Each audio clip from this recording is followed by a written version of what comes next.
China has firmly opposed the United States' use of religion and human rights to meddle in Nigeria's affairs after Washington threatened a possible military action over the alleged killing of Christians in the north. Tonight, President Donald Trump says the U.S. launched a fatal strike against ISIS forces in Nigeria. The U.S. Africa Command has said that multiple Islamic State targets and militants were killed overnight in these deadly strikes. On December 25th, American missiles hit ISIS camps in northwest Nigeria. Trump announced it on Truth Social. He said Islamic terrorists were slaughtering Christians at levels not seen in centuries. Defense Secretary Pete Hegseth said more strikes were coming. The Nigerian government confirmed they coordinated the attack.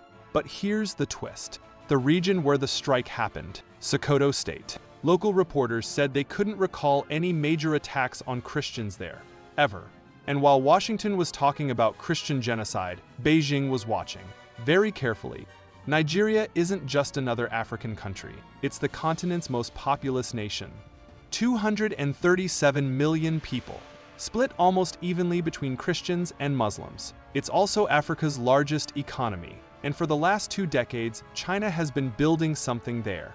Something America is only now starting to understand. In January 2025, China and Nigeria signed a military partnership. Not just weapons sales, local arms production, technology transfer, training for thousands of Nigerian personnel. China North Industries Corporation, one of Beijing's biggest defense contractors, agreed to build manufacturing plants in Nigeria. Ammunition, battle tanks, advanced military equipment, all produced locally. The Nigerian defense minister said it bluntly. China would help Nigeria build military industries that don't depend on anyone else. That wasn't symbolic. That was strategic, because Nigeria has been trying to buy weapons from the US for years. And Washington kept saying no. Human rights concerns, allegations of military abuses, the kind of conditions China doesn't attach to its deals. So Nigeria went east. And China didn't just sell them weapons. China offered partnership. In September 2024, Chinese Foreign Minister Wang Yi visited Abuja. He announced Nigeria was now a comprehensive strategic partner. That's the same status China gives to Russia, to Pakistan, to countries Beijing sees as critical to its global position. The relationship runs deep. Bilateral trade hit $22.5 billion in 2023. China is Nigeria's largest trading partner. Chinese companies built railways, ports, power plants. The Lekki Free Trade Zone near Lagos. When Nigeria needed infrastructure, the West offered loans with strings attached. China offered construction with speed. No lectures. No conditions about governance, just roads and leverage. Now, here's where Trump's strikes get complicated. He framed the operation as defending Christians from Islamic terrorists, but the data doesn't support that narrative. Armed conflict location and event data tracked over 2,400 civilian deaths in Nigeria between January 2020 and September 2025. Of those, 317 were from attacks explicitly targeting Christians. 417 were from attacks targeting Muslims. Nigeria's violence isn't about religion. It's about resources, land, water, power. Boko Haram and its offshoot ISWAP kill anyone who opposes them. Christians, Muslims, security forces. They operate in predominantly Muslim regions. Their victims are overwhelmingly Muslim. In August 2025, gunmen attacked a mosque in Katsina State. Killed at least 50 worshippers. That didn't make Trump's statement. Nigeria's foreign minister, Yusuf Tuggar, said it plainly. This isn't about Christians versus Muslims. It's about terrorism, and Nigeria will work with any country willing to help fight it. That's the opening China saw. And Beijing responded fast. On November 5, 2024, after Trump threatened military action over alleged Christian persecution, China's foreign ministry spokesperson issued a warning. China firmly supports Nigeria's right to choose its own development path. They oppose interference in internal affairs under the pretext of religion and human rights. They oppose threats of sanctions and use of force. The message was clear: stay out. This is Nigeria's business, and by extension, China's. Because this isn't really about Nigeria, it's about Africa. The continent holds 30% of the world's critical minerals: cobalt, lithium, rare earth elements. The materials that power electric vehicles, renewable energy, military technology. China imports 72% of Africa's cobalt, 58% of its manganese, 28% of its graphite. Beijing doesn't just buy these minerals. It processes them, refines them, controls the supply chain from mine to market. The US is trying to catch up. In December 2024, President Biden visited Angola to promote the Lobito Corridor, a railway project meant to transport critical minerals from Zambia and the Democratic Republic of Congo to the Atlantic. American financing, Western standards, an alternative to China's Belt and Road Initiative. But here's the problem. China has been building in Africa for 20 years. The US is just starting. Between 2000 and 2020, China financed over $153 billion in infrastructure across the continent. Roads, railways, ports, power plants. The kind of projects that take decades to pay off, but that create dependency, influence, leverage. Nigeria is the test case. It's not in the mineral-rich Congo. It doesn't sit on a strategic shipping lane, but it's the continent's giant. A country of 237 million people with massive oil reserves and a military that's been fighting insurgencies for over a decade. If China can lock in Nigeria, it sends a message to every other African nation. You have options, and Beijing is offering them. The US response has been clumsy. Trump threatened military action in November 2024. He called Nigeria a disgraced country. He said Christians were being massacred.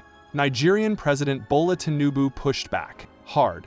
He said the characterization of Nigeria as religiously intolerant doesn't reflect reality, that it ignores government efforts to protect all faiths. That violence in Nigeria affects everyone. Then the strikes happened, Christmas Day. Trump said it was retaliation for Christian killings, but the Nigerian government coordinated it. They shared intelligence. Foreign Minister Tugger spoke with US Secretary of State Marco Rubio twice before the attack. President Tinubu gave the green light. This wasn't an invasion, it was cooperation, but it looked like intervention. And that's the problem. Because while the US lectures and threatens, China builds and invests. While Washington talks about values, Beijing talks about infrastructure. And African leaders are choosing results over rhetoric. Nigeria's defense minister said it clearly. They want to work with countries that help them solve problems, not countries that criticize from a distance. China offered technology transfer, local production, jobs. The US offered conditions. And when Nigeria didn't meet them, the answer was no. So Nigeria went to China. And now Chinese defense companies are setting up plants in Kaduna, training Nigerian engineers, building supply chains that don't touch the West. That's not just military hardware. That's strategic autonomy. Here's what most people miss. This isn't about choosing sides. Nigeria isn't abandoning the US for China. It's hedging, playing both powers off each other, getting what it needs from whoever offers it. That's the new game in Africa, and countries are getting good at it. Angola did it. Secured belt and road investments from China. Then pitched the Lobito Corridor to the US, got both. Gabon's president told Trump directly in July 2025, "You're welcome to invest, but if you don't, other countries will." That's leverage, and African leaders are using it. But there's a deeper shift happening. One that goes beyond infrastructure and weapons deals. It's about narrative. For decades, the West told Africa what to do, imposed conditions, demanded reforms, threatened aid cuts, and African countries had no choice but to comply, because there was no alternative. China changed that. Not because China is better, but because China doesn't lecture. It doesn't demand governance reforms or human rights compliance. It offers deals, fast, efficient.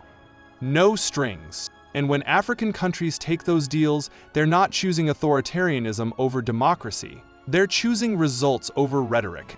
That's what has the US panicking. Not the weapons deals, not the infrastructure, the loss of control. For 70 years, America set the terms of engagement in the developing world. Do it our way, or get nothing. That leverage is gone, and China's rise in Africa is proof. The strikes in Nigeria were meant to show American strength, to demonstrate that Washington still has reach, still has power, but they also revealed something else: desperation. Because launching missiles doesn't change the underlying dynamic. China is building, America is bombing, and African countries are watching. Nigeria's violence is real. Boko Haram has killed tens of thousands since 2009. ISWAP controls territory, kidnaps students, attacks villages. The humanitarian crisis is staggering. Over 7 million people need assistance. But framing it as Christian genocide misses the complexity. And worse, it undermines credibility. Because when Trump says 50,000 Christians have been killed without proof, Nigerian officials roll their eyes. When he threatens invasion over persecution that doesn't match the data, he loses influence. And when China points out that America is using human rights as a pretext for interference, people listen. This is the second-order effect. Every time the US overreaches, China gains credibility. Every time Washington lectures, Beijing looks pragmatic. And every time America threatens, China offers partnership. Nigeria isn't unique, it's the model. China is replicating this strategy across Africa, in Mali, in Niger, in Burkina Faso. Military juntas that the West abandoned are turning to Beijing, and China isn't asking questions. It's signing deals. Some of those deals will backfire. Niger's junta already renegotiated terms with Chinese oil companies, demanded back taxes, equal pay for locals, more control. When governments operate by decree, investors face risk. China knows that.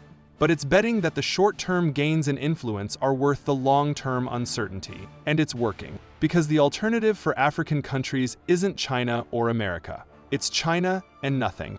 The US dissolved USAA earlier this year. Foreign aid is out. Transactional deals are in. But China has been doing transactional deals for 20 years. It has relationships, infrastructure, leverage. America is trying to catch up with one hand while holding a missile in the other. Here's the real question. What happens when Nigeria doesn't need American approval anymore? When its military runs on Chinese technology? When its infrastructure is built by Chinese companies? When its trade flows east instead of west? The answer is already visible. Nigeria does what it wants, cooperates when convenient, ignores when not. That's the new reality, and it's spreading. African countries are no longer choosing sides. They're maximizing options, playing powers against each other, extracting investment from all directions, and refusing to be pressured into exclusive relationships.